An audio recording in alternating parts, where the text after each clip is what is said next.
Good morning. You are welcome to today's class. On our English language lesson of today, we are looking at something very, very important, and that is present tense. Present tense. Here today, we'll be looking at what is meant by present tense, what tense is, what is present tense, what are the types of present tense we have, how do we use them.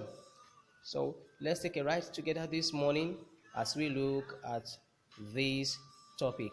But before we proceed, let us take our Bible reference. Our Bible reference for this lesson is taken from the book of 2 Corinthians chapter 1 verse 10.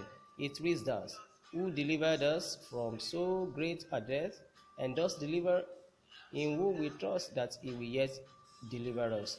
There in this Bible reference, we have certain words written in bold letters. These are delivered, does deliver or delivers, and will yet deliver. These words are indicators of tense in English. One is telling us about the past, the other one is telling us about the present, and the last one there is telling us about the future tense. So, with this knowledge of tense at the Bible, as we can confirm from the scriptures, then let us proceed and look at our behavioral objectives. So, what are we looking at at the end of our lesson this morning?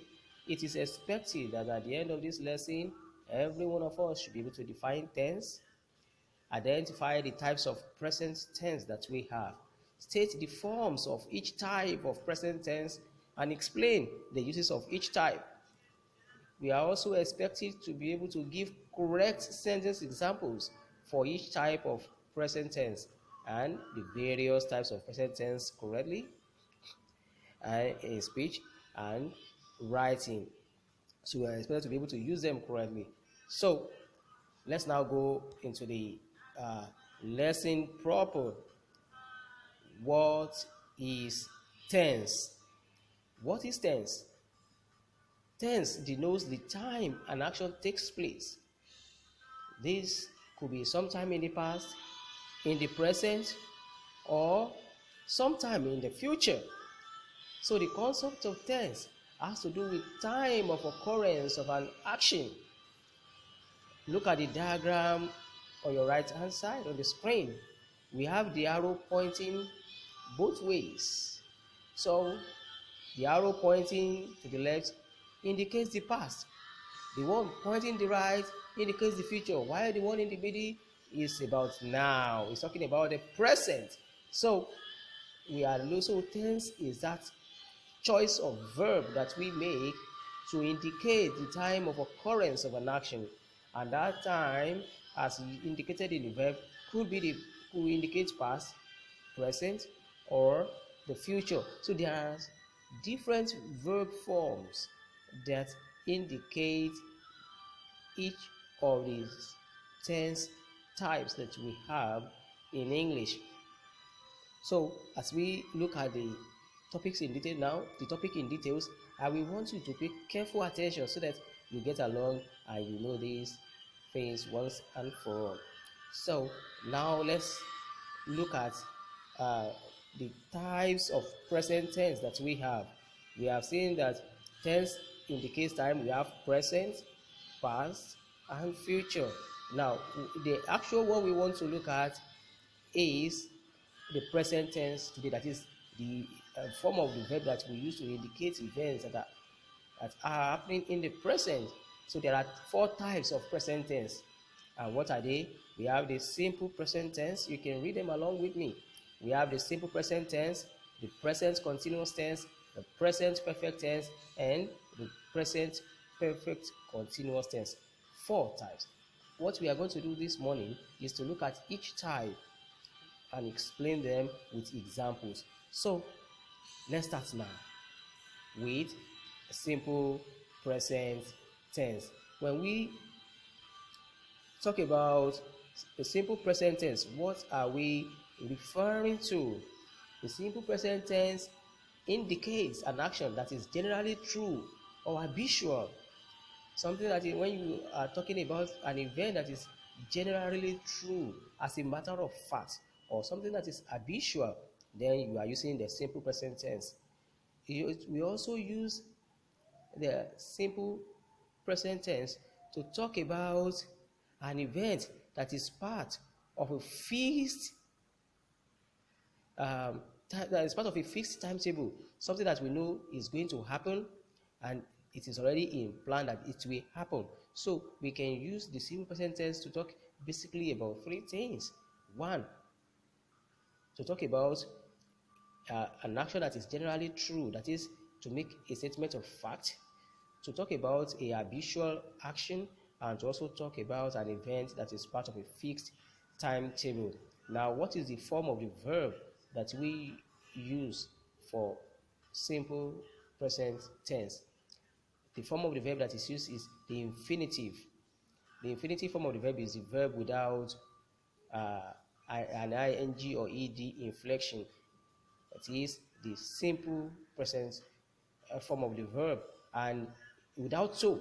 So the infinitive without to, and the one that agrees with the subject. So this could be singular verb, that is the one that has s at the end, and it could also be the plural one without an s inflection added to it.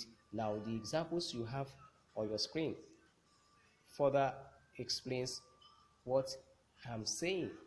Look at example 1. He walks to school. That is talking about a habitual action, something that this particular person does on a regular basis. He doesn't go by bus. We eat rice every morning. This is a habitual action.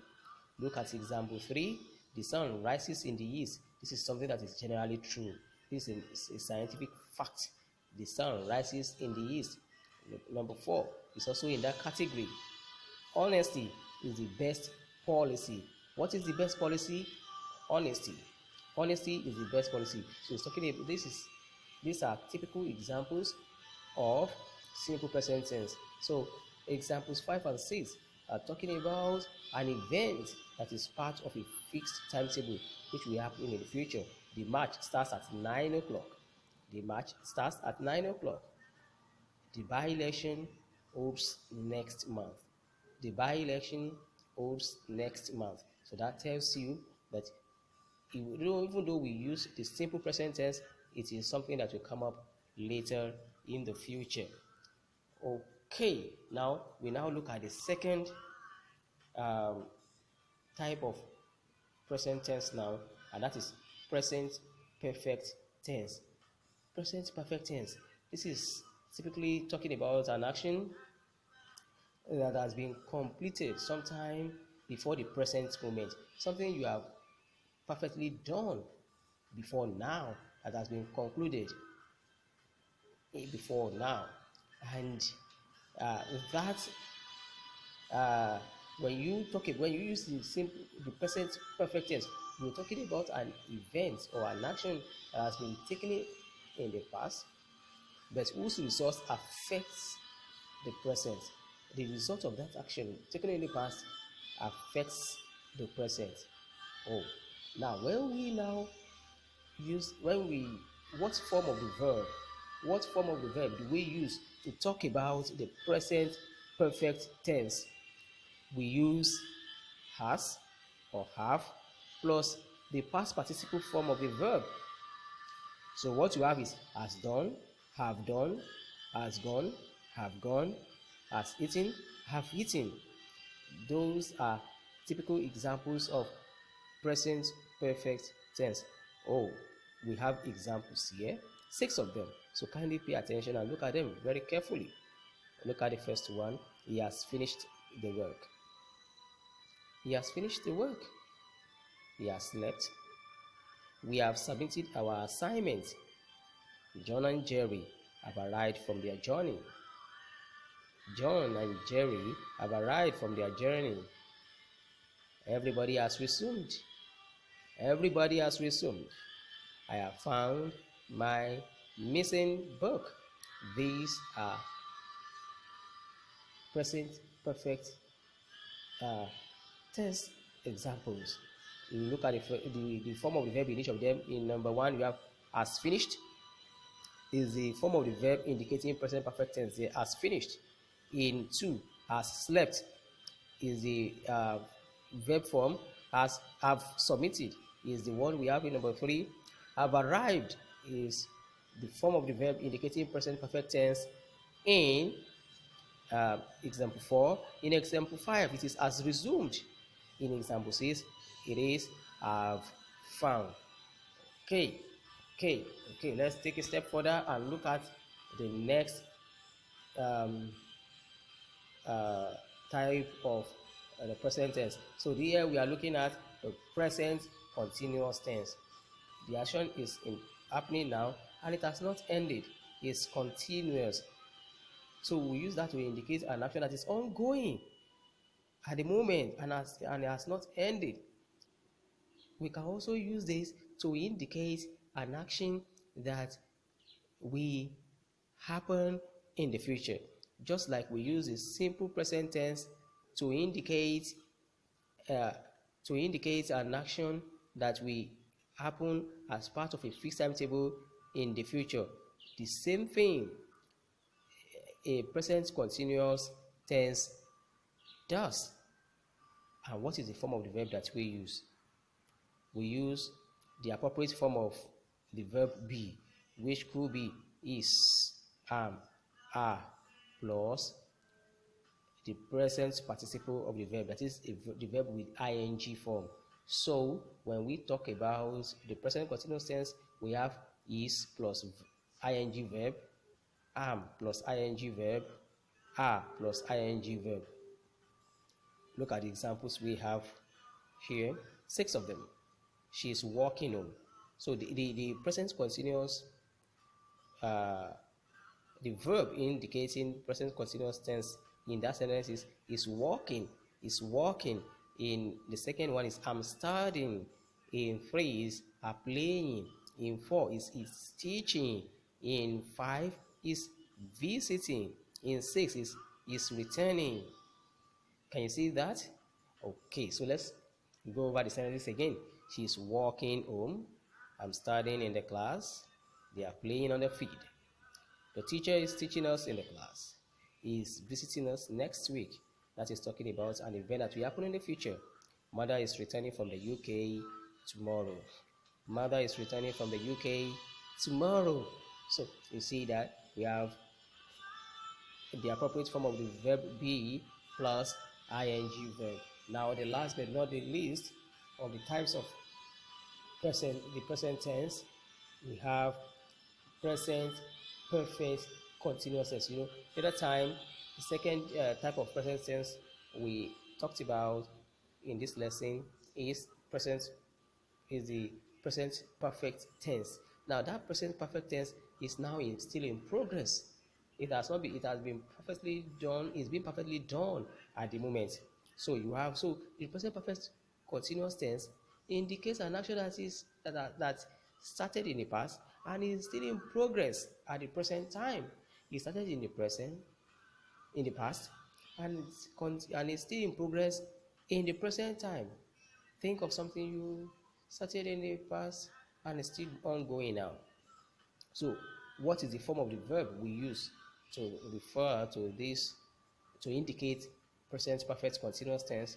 Very simple.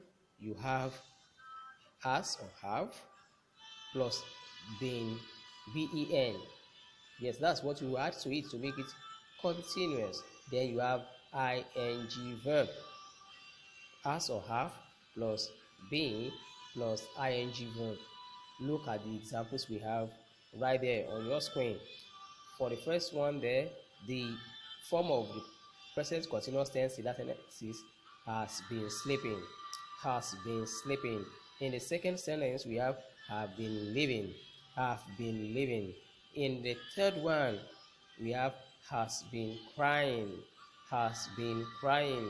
In the fourth example there, we have been working. Have been working. In number 5, you have has been visiting. Has been visiting.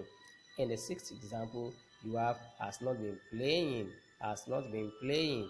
So these are typical forms of the verb that can be used to indicate present perfect continuous tense. So let me take the sentences again. He has been sleeping for an hour. He has been sleeping for an hour. They have been living in Lagos for 5 years now. The baby has been crying since morning. We have been working on the farm for 4 hours. Tom has been visiting the hospital over his health challenge. Tom has been visiting the hospital over his health challenge. The team has not been playing on the field due to renovation. The team has not been playing on the field due to renovation. So those are the four types of the present tense that we have. Now before we go, let's look at this exercise. Okay, we have looked at present tense, so you pick the appropriate form of present tense to complete each of the sentences. I wouldn't want us to do that here now, but you attempt this exercise. Send your answers to me at on directionslife@yahoo.com or directionslife@gmail.com. I will get your answers and respond. And you can also make your comments at the comment section. I promise to respond to your questions and I will attend to your questions appropriately. So let's go over what we have looked at today. We have looked at present tense, but while looking at present tense, we quickly discuss what tense is. We have defined tense as the time of occurrence of an event, whether in the present, the past, or the future. We've used this diagram that you have on your screen to illustrate that, and we identified four types of present tense, which are simple present tense, present continuous tense, present perfect tense, and present perfect continuous tense. We have looked at each of the four types of the present tense and shown and explained to you. We have also shown you the form of verb used for each type of the present tense. So we have also seen examples, and I want to believe that you have mastered all this in job. But however, in case you have questions and there's an aspect of the lesson that is not clear to you, feel free to ask your questions. You can send your questions to me on directionslife@gmail.com or directionslife@yahoo.com. You can also go to the comment section and ask your questions. I promise that I will respond accordingly to your questions. I remain your host, Adia Mobidare is my name. An English language tutor at Straight Gates College, Isharemo, Ogun State. Till I come your way again, keep learning, keep improving yourself, and keep scoring high marks in your English language. Thank you. God bless you.